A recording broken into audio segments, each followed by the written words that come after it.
तो जहां समाजवादी पार्टी को संघर्ष करना समय आएगा, आप समाजवादी पार्टी का फैसला और संघर्ष देखिएगा।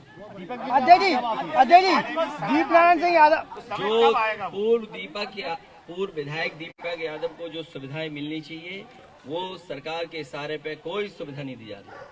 अध्यक्ष जी दीपक यादव बसपा में भी जेल गए, अभी भाजपा में गए, ऐसा क्या है वो बार बार जेल जा रहे हैं? ये सही सवाल पूछा है। भारतीय जनता पार्टी समाजवादी नेताओं को परेशान करके संदेश देना चाहती है कि समाजवादी पार्टी का कोई मजबूत नेता अगर होगा, और वो क्या छिपाना चाहते हैं, अपने विधायकों का झगड़ा छिपाना चाहते हैं। आप शायद जानते होंगे कोई बीजेपी का नेता नहीं है जो खुश न हो, सब दुखी हैं, एक दूसरे से दुखी हैं, सरकार से दुखी हैं, अधिकारियों से दुखी हैं। इस बात को छुपाने के लिए, हाथ हटाने के लिए इस तरह की कार्रवाई चाहिए। अखिलेश जी गरौठा के विधायक से निकले आप, तब तुरंत उनके इरफान सोलंकी पे तुरंत मुकदमा दर्ज हो गया। आज भी 3 FIR हो गई हैं। FIR किस पे हो गई? इरफान के भाई पे ये समाजवादियों का स्वागत कर रहे हैं और ये बता रहे हैं कि समाजवादी सरकार आए तो ऐसे ही काम आप भी करना। अखिलेश जी 3 महीने के बाद आप जेल पहुंचे हैं, इतनी देर क्यों हो गई दीप नारायण जी से मुलाकात करने में? जो समय हो वो ठीक समय होता है।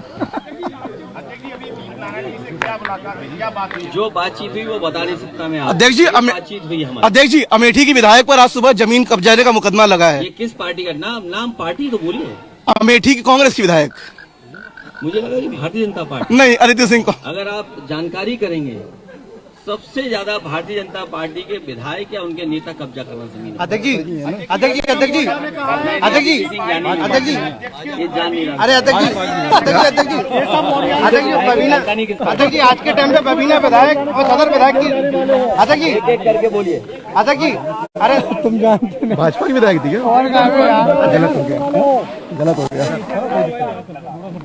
ये भी हमारे स्वागत में हो रहा है। अध्यक्ष जी आज के टाइम पे बबीना विधायक और सदर विधायक कार्रवाई चल रही, क्या बात है? उनका कहना ये है कि समाजवादी पार्टी का जन्म अपराधियों का राजनीतिकरण करने के लिए हुआ। और उनका राजनीतिक जन्म किससे हुआ है? फर्जी पर्ची बेच करके। अध्यक्ष जी मुकदमा किस चीज का था? हमारा पत्रकार साथी सही कह रहा है। हमारा पत्रकार साथी एक बताना चाहता है कि मुख्यमंत्री जी ने अपने मुकदमे वापस लिए, डिप्टी सीएम ने अपने मुकदमे वापस लिए, लेकिन हमारे पत्रकार साथी ये बताओ मुख्यमंत्री जी ने और डिप्टी सीएम ने अपने कौन सी धाराएं वापस ली हैं? और ये साथी जो कह रहे हैं विधायकों में, ये एक जिले का नहीं है मामला। विधायक बीजेपी के लोगों पर, और झगड़ा वो याद होगा आपको, जूतों वाला झगड़ा जी। कितने जूते मारे थे एक दूसरे में। अखिलेश जी क्या लगता है झांसी में जूतमपाई होगी क्या?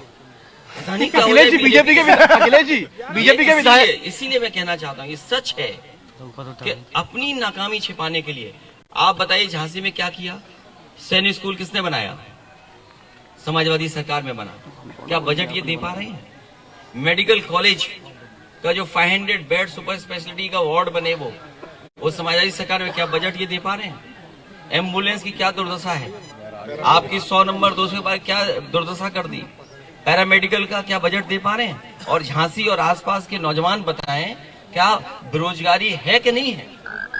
क्योंकि इनके पास किसी समस्या का समाधान नहीं है, इसलिए जानबूझ करके पॉलिटिकल पार्टियों को उलझा के रखना। अखिलेश जी भाजपा के विधायक कह रहे हैं कि भाजपा के कई विधायक आपके संपर्क में है, वो 2024 के बाद उत्तर प्रदेश में पलट हो सकता है। मेरे पत्रकार साथी अगर आप ये कह रहे हो तभी देखा ना आपने, ये जो लोकतंत्र की दुहाई देते हैं, सदन कितनी देर चलाया इन्होंने? 3 दिन के लिए सत्र बुलाया गया, 2 दिन सत्र चला, 6 घंटे में पूरा सब काम करके भाग गए। ये सदन बुलाए तब इनको महसूस होगा। और मैं कहना चाहता हूं कि जो पहला इन्होंने इन्वेस्टमेंट मीट किया था, जिसमें देश के बड़े बड़े उद्योगपति आए थे, MOU किए थे, उसके बाद एक डिफेंस एक्सपो किया था इस सरकार ने, जिसमें बड़े बड़े डिफेंस के कारोबारी लोगों से MOU किए थे। और इस बार जो ग्रुप ऑफ मिनिस्टर्स अलग अलग कंट्री में गए थे, कोई ब्राजील गया, कोई US गया, कोई यूरोप में गया, कोई एम्स्टर्डम में गया और कोई ऑस्ट्रेलिया गया। आखिरकार ये मंत्री MOU क्या करके आए? इन सब एमओयू को विधानसभा में टेबल करना चाहिए। पत्रकार साथियों को जानकारी होनी चाहिए क्या एमओयू किए हैं, जनता को जानकारी होनी चाहिए क्योंकि जनता के खर्चे पर ही जा रहे हैं विदेश में, और जनता के खर्चे से ये कुछ कारोबार लाना चाहते हैं। जिस सरकार के पास कोई इंडस्ट्रियल पॉलिसी ना हो, कोई अगर कारोबारी यहाँ आना चाहता है तो किस पॉलिसी के तहत आएगा? जिस सरकार ने कोई पॉलिसी नहीं बनाई, अगर पॉलिसी बनाई हो तो बताएं। जिन डिप्टी सीएम की आप बात कर रहे हो वो भी विदेश गए थे किसी में, पता नहीं किस भाषा में क्या बात करने गए होंगे वहां। अगर उनका, और याद रखना, एक मिनट याद रखना, आप जब विदेश गए होंगे तो इनकी एफआईआर की कॉपी भी जरूर पता कर ली होगी उन्होंने। तो आखिरकार असली बात यह है कि आप जिस के तहत इन्वेस्टमेंट लाना चाहते हैं वो इंडस्ट्रियल पॉलिसी क्या है? कोई कारोबारी अगर इन्वेस्ट करना चाहता है तो इंसेंटिव क्या है उसको? याद कीजिए प्रधानमंत्री यहाँ कितनी बार आए, उन्होंने कहा यहाँ पर ये बनेगा ये बनेगा। आप बताइए कितना हम आगे बढ़ गए, क्या इन्वेस्टमेंट आ गया? अब तो 8 साल हो गए कि नहीं हो गए दिल्ली की सरकार के, और अभी चुनाव आने जा रहा है 24 में, 1 साल बाद। जो काम 8 साल में नहीं हुआ वो 1.5-2 साल में कैसे हो जाएगा बताइए आप? तो डिफेंस एक्सपो के नाम पर और डिफेंस के नाम पर आपको धोखा दिया गया कि नहीं दिया गया? और फिर किस पॉलिसी के तहत इंसेंटिव दे रहे हैं? क्या इंसेंटिव दे रहे हैं? कोई है पॉलिसी? और आपको अच्छी तरह याद होगा इसी शहर में आकर के मुख्यमंत्री जी ने कहा कि हम दिल्ली से जोड़ देंगे एक्सप्रेसवे से। आप बताओ आपके बुंदेलखंड एक्सप्रेस कितना दूर है यहाँ से? क्या झांसी जोड़ गया आपका एक्सप्रेसवे से? वो भूल गए आप, क्योंकि मुख्यमंत्री जी पहली बार आए थे, उन्हें यह नहीं पता था कि झांसी से दिल्ली जाने के लिए क्या रास्ता होगा। अगर उन्हें ये पता होता तो शायद अलाइनमेंट भी एक्सप्रेसवे का ऐसा होता कि झांसी जुड़ा होता आपका।